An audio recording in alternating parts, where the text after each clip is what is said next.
Yeah. And then what about the stereotypes? Like, why do furries get trolled? Furries get trolled because there's certain amounts of content creators online that basically look down upon furries due to the fact that we are such a interesting group of people.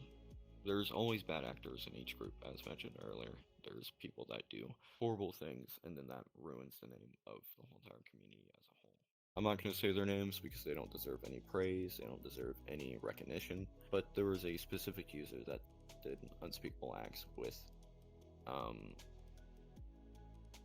certain minorities, younger individuals, and created a lot of issues within communities. And that created a bad stigmatism, and basically ruined the perception for a lot of furries on the community, and a lot of just general people that were just tuning in, and they saw this and they were disgusted, so they ended up leaving. So you're not going to say it, but is it okay for me to say? Like, it sounds like you're talking about pedophilia, grooming, predatory sexual behavior on minors.